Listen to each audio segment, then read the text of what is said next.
Hello and welcome to Co-Creating with Cosmic Holly.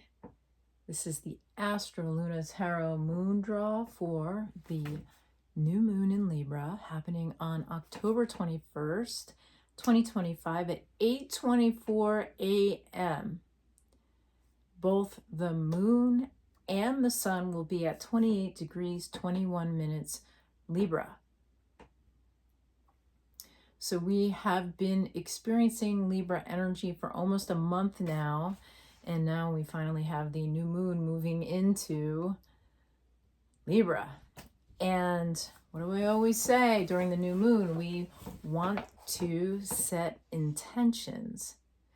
We like to set intentions during the new moon because that is when the possibilities are the biggest. Like, we can have an idea of what it is that we want, but we place it into the cosmic energies of the new moon so that the cosmos can also work with what it is you are planting. So during the new moon, we want to set 10 intentions. I like to set those intentions as if they have already happened, like using an I am statement. Libra is all about relatedness and connectedness. So maybe you might have some, I am connecting, I am creating, because Libra is also connected to Venus. Venus rules Libra. Yeah, I am relating. These are some I am statements. I also like to use what if statements. So like, what if I am creating something amazing, whatever that is, whatever your intentions are. And during this intention time, Libra is an air sign, so air is always about communication. It can be connected with the arts, so maybe you might want to. You could even write a poem, or a song, or maybe have some close friends over where you do an exchange of what your intentions are, because Libra is about relating. The other thing is, especially right now, I like to keep a couple of my intentions open for the collective, the community, like the entire world at large. So you may have some small intentions or intentions that are maybe day-to-day things, and then you may have some wishes or intentions that are for the whole world. And there's a lot going on in the world right now, so how can we make the world a better place?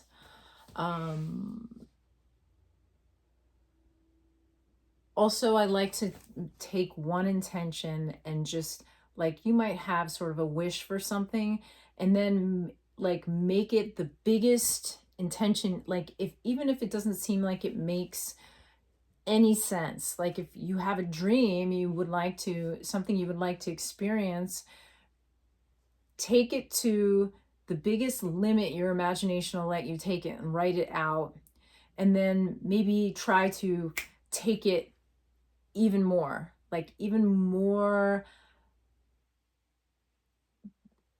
beyond what you imagine. Imagine expanding your deservedness. Imagine expanding your ability to receive, and dream big. So I say 10 intentions. It's good to just kind of have a limit. I mean, you don't have to limit yourself. You can do as many intentions as you want. I love doing this every month because it reminds me that time is moving, that my life is moving through this cosmic through this cosmic reality. And it's also pretty cool to write them down, because then I can look back and go, oh wow, yeah, that came to fruition, or I changed my mind about that, or like, wow, that even happened and I didn't even realize it happened until I looked right now. Yeah, I mean, there so often, for myself anyway, I can barely remember what happened last week, let alone, sometimes my intentions. It's good to write them down. So as the moon waxes, we begin to see like how our intentions might be growing, and then how we may want to work with them. But we'll talk about more about that next week when we come to the quarter moon, and see how the energy of the moon and the energy of the cosmic energy is working with the intentions you set. Right now, you're just putting something out there and letting it go. Okay. So the energy of Libra, the energy of this Libra moon, there's this desire with the moon. What the moon ultimately wants is to celebrate or recognize the interrelatedness of all things. Libra wants to do that. So the Libra moon.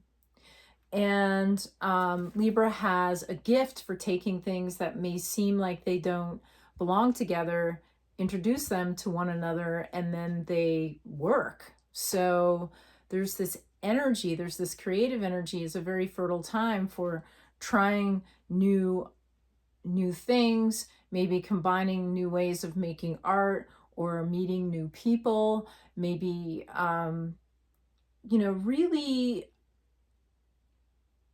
seeing how you can work creatively. And it doesn't necessarily have to be art. It can be like diplomatically, working with other people, with animals, with your environment. So say, you start to go, I'm going to nurture this plant. Let me see what happens if I, have a relationship with this plant that's in my house or next to my house or whatever, wherever. It could be anything.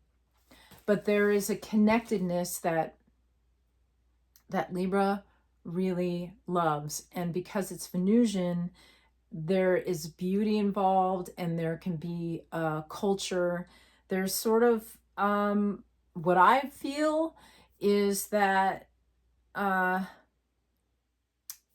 Libra celebrates what makes us human on this, on this level of just seeing how we can work together, and create beauty together. How can we create a beautiful world?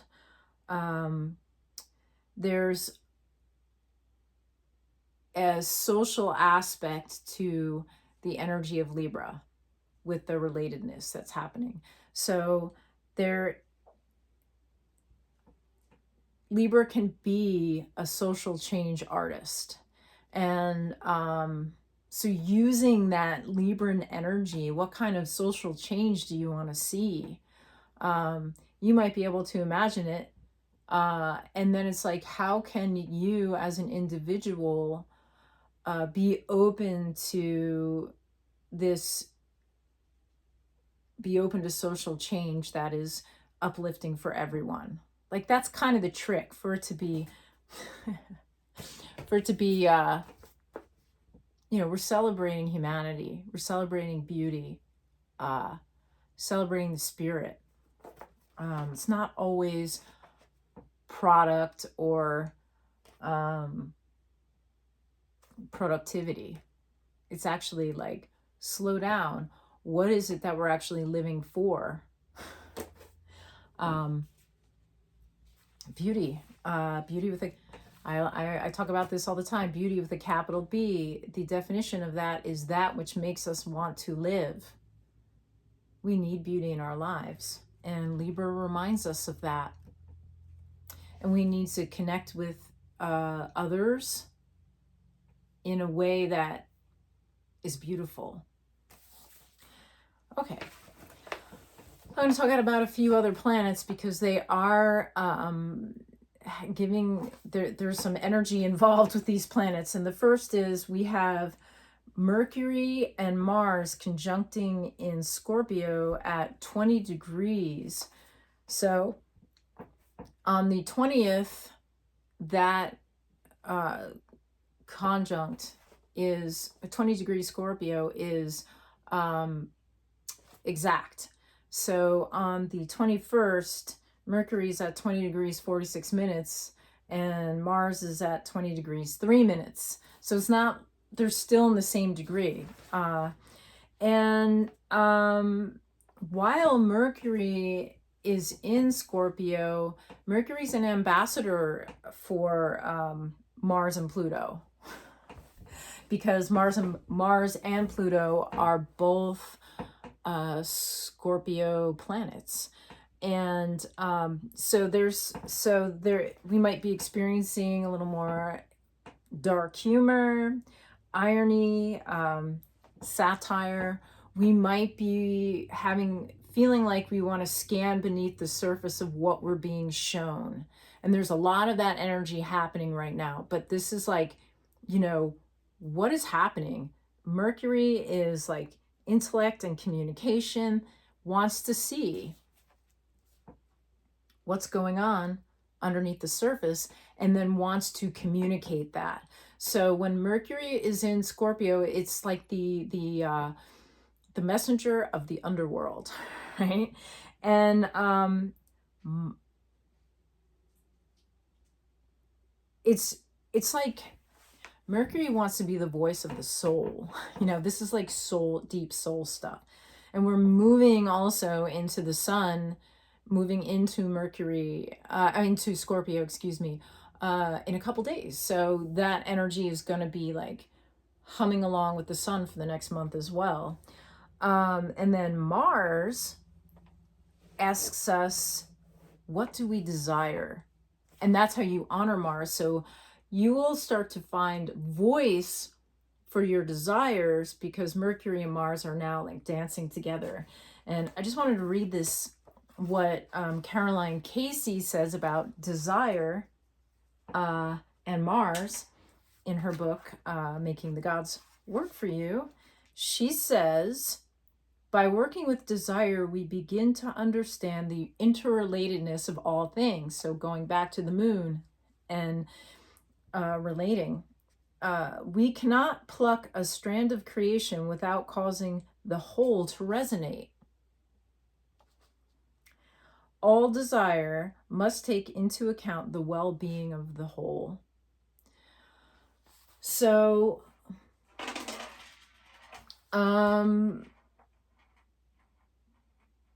she also says, the gods did not place desires in our psyche for them to be thwarted or disappointed, but rather as an incentive to growth. Desires are our instructional blueprints of the possible. So, sitting with that, what do you desire, and allowing it to have voice and using that in your intentions this month and the actions that you take can be like extra powerful this month. We also have a trine between Jupiter and Saturn. And Jupiter, I've been talking about this for a while, is in Cancer at right now 26 degrees 20 minutes, and basically 24 degrees 25 minutes Cancer. Jupiter wants to be of maximum good in the world. And Cancer says what we tend will then tend to us. What we tend will tend to us. So what you focus on right now is very important, and to focus on it with nurturing and love and letting it to be nutritious. So it's like you're focusing on things and also bringing things into your reality. What are you consuming? Let that be nutritious consumption, not not taking in a lot of junk. You really want to like ask yourself, is this something I want to give attention to? And then Saturn is at 26 degrees Pisces. Saturn is like, you are the authority, you're the author of your life. And in Pisces, it's moving retrograde, so it's reviewing what is your dream? What is it that you were building that maybe seemed impossible, or something that just keeps coming up, like, oh yeah, this little aspect of my life, like it's something that is beyond me almost. Well, with Saturn going back there, you get the chance to open to awe and wonder and mystery. So what are these things? What is nurturing you, or what can you nurture that also opens up awe? Can you nurture that awe? Because Jupiter wants to expand it. Jupiter wants to make it grow.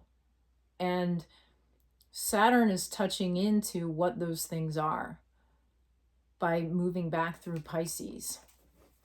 It's one last dip back into Pisces, and then it doesn't go into, once it leaves Pisces, it won't be back for another 29 years. So it's also something to think about. There's a lot to dance with here. And you can even say that they are very close to, I mean, in a broad sense, because they're like 4 degrees and 6 degrees, they're having a grand trine with Mercury and Mars in Scorpio. So this is like, things are moving easily. Mars wants to speak its desires. Mercury has the words for it. Saturn's feeling some really deep stuff in Pisces, and Jupiter wants to expand it all. So allow those things to be nurturing. Allow those things to be like opening your reality in a way that nurtures what, well, going back to what I said about the gods wouldn't give us desires, like, do these desires serve, if these desires serve me, do they also serve my community? Do they also serve the collective? Do they also serve, what's going on around me, the people around me? Like, how can you artfully move your dreams into an experience that, again, uplifts everyone? That's just the energy right now. It's a big, like, we are in a place right now in our, in this entire way of being in the world. There's so much that is changing right now, and we have more power than we realize.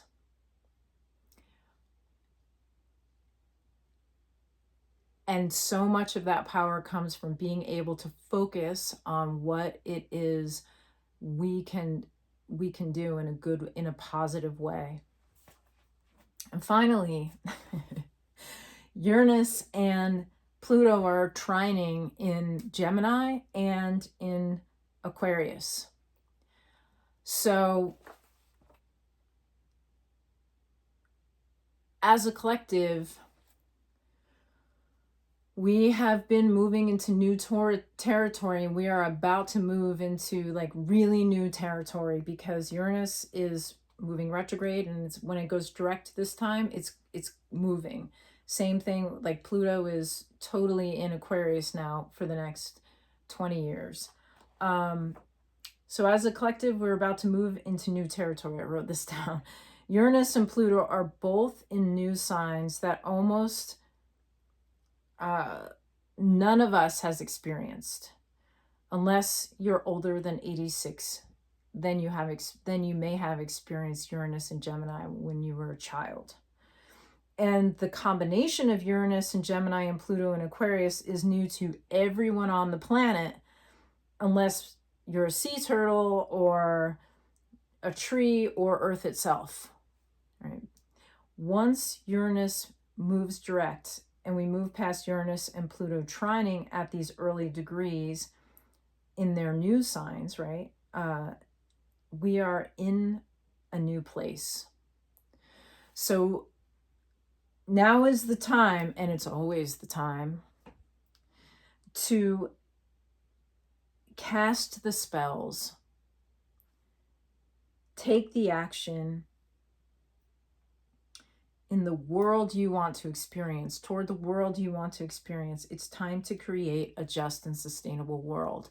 And right now, all these planets are just kind of like in a place where we're able to maybe actually put things to words, maybe actually make some art about it, maybe actually be able to talk about it with other people in a way that is beautiful and sustaining and relatable.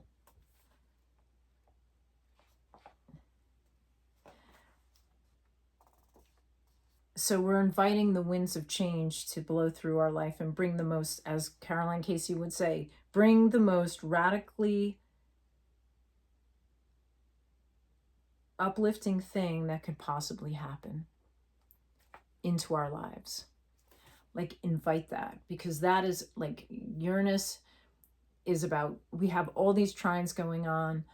Uranus is about change. Pluto is deep change, like really deeply looking at the structures of things, the underworld of it all. And then we have Mars and Mercury being able to communicate that, and Saturn and Jupiter as well. And Jupiter really wants to expand it. So yeah, we are in a place where so much change is happening, and right now it feels like things are just kind of going, oh yeah, we're like, it's like we're inhaling and this exhale is about to happen. Like, things are really like cooking right now, but in a couple of months they're really going to start moving. So, and I mean, a lot is happening. So much happens every day, collectively, and what's going on in the United States, what's going on around the world.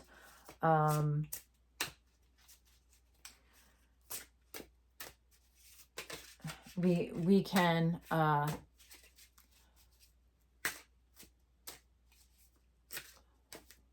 we can throw our desires and our actions and our talents and our communication into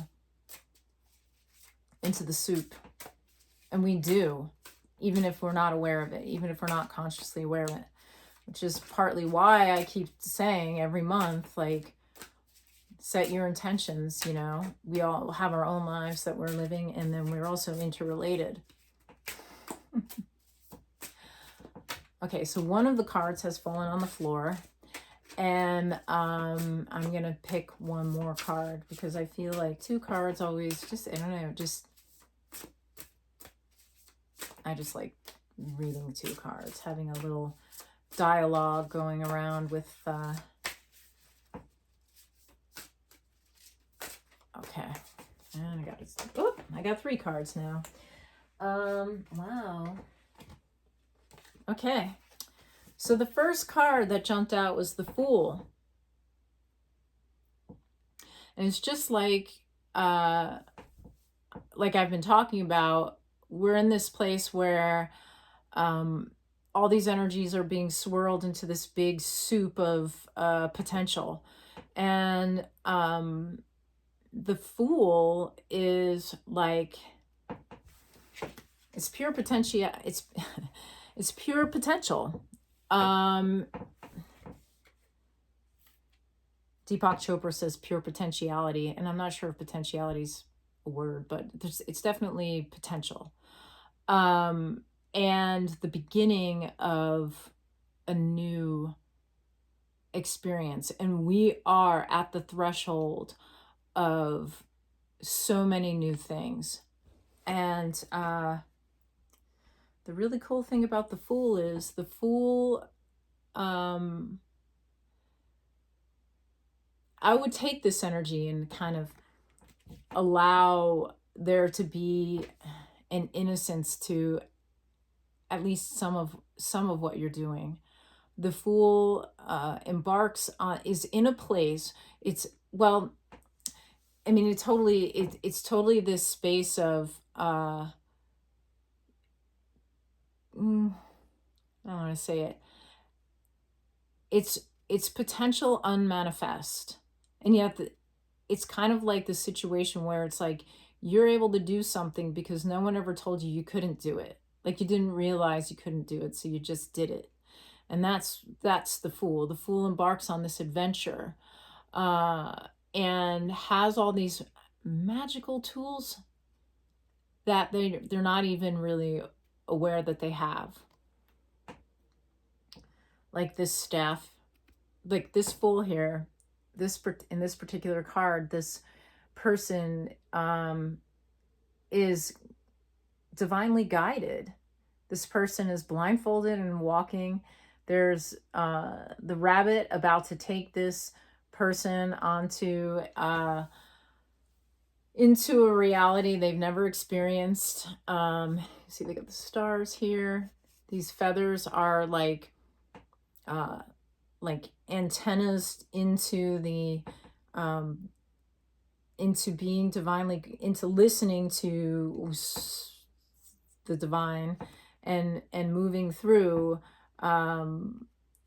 their entire being. And then they have this staff here that they use to walk with, but it's also, even though they might not be aware of it, a magic wand. So there is this ability to direct your desires. But I just love that the direction right now is divine, and in some ways, I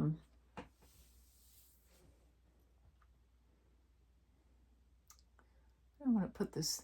The Fool is in a place of being, like I said at the beginning, there's like an innocent energy. There's an excitement. There is, it's the very beginning of something that is big. And it's big because it's encompassing of everything. The Fool has no number. It's zero, and in zero is everything, right? And then the next card is the High Priestess. So as we embark on this journey, on this new adventure of following divine desire, the need for adventure, we begin to learn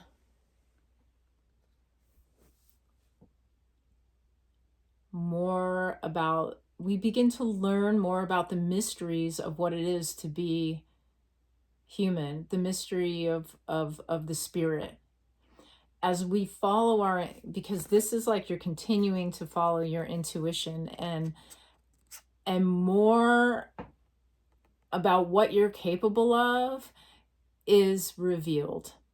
More and more becomes revealed. But it's not revealed in a direct way. It's like if everything was revealed all at once, we wouldn't be able to take it.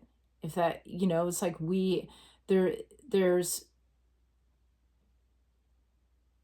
the experience of living is the thing that becomes the guide, the thing that becomes the teacher.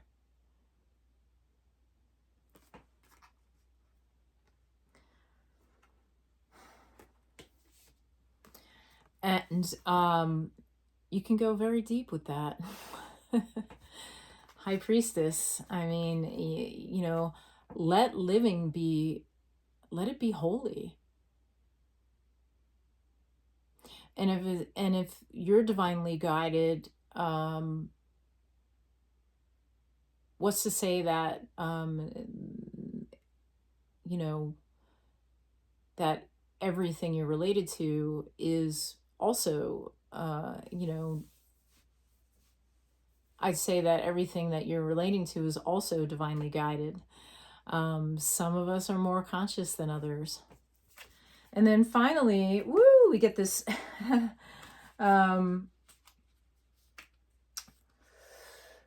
Knight of Staffs. So this is, there's definitely this feeling, I think more and more of us are feeling like we're on this quest. I've been talking about desire a lot, and the Knight of Staffs is all about desire, is all about like moving toward what it is that makes you want to live. There is this also this energy of kind of wanting to make sure things are right, you know. There's a lot of injustice going on right now, and the knight wants to make it, the knight is on a quest to make things better, is on a quest to like straighten out what is what is unjust. And the Knight of Wands can act pretty quickly. So there may be this experience where as we embark on some new adventure, some new impossible, remember I mentioned something about what is your you know, like if you have a dream and you write it down, like can you make it even more fantastic than your original imagining? Can you really let it become something like way beyond what you think you can actually experience? And then let it go, right? Because the universe then works its way. You get the universe working its way with what it is that you are intending, and you start to get a lot of insight and big growth in intuition and trusting your inner guidance. And if you allow that guidance to move toward a more just and sustainable world, you're moving in the right, you're moving in a good direction. The knight wants to move in that direction, and that's the spirit of it's the spirit of goodness, really. What can, you know? And also fun. The Knight of Staffs is pretty hot. So, you know, what is it that really like excites you? Can you include it in your adventure? And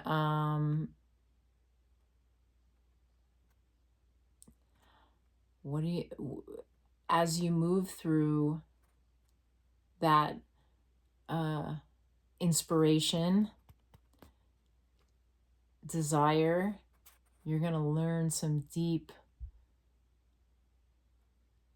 lessons, and in a good way. I don't want to use like lesson sounds hard, but there's an unfolding, a wisdom that unfolds. We want to say, okay, part A, part B, part C. It's more like suddenly a knowing, or suddenly you realize you have a knowing that you've had all along. Woo! This energy is really big, and I'm really excited. So, do your intentions. What kind of adventures do you want to experience? And what kind of world do you want to experience? This is all about, like, what is the world you want to experience? How do you want to move through that world? And you have the knowledge. Okay. I hope that was helpful, and I hope you have a wonderful week. Really allow yourself to take the time to think about the world you want to experience and what your intentions can be regarding that. How do we relate to others? When we understand that we're all interrelated, the way we, maybe the way we view things shifts a little bit. If you'd like to get a reading with me, you can go to holly-troy.com/tarot and book a reading with me. You can also go to medicamagica.com and book a reading with me there, or go to the shop, which is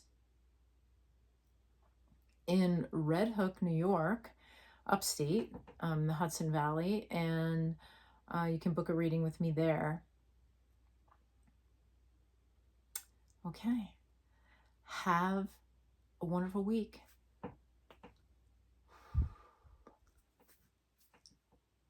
Remember your dreams. Peace.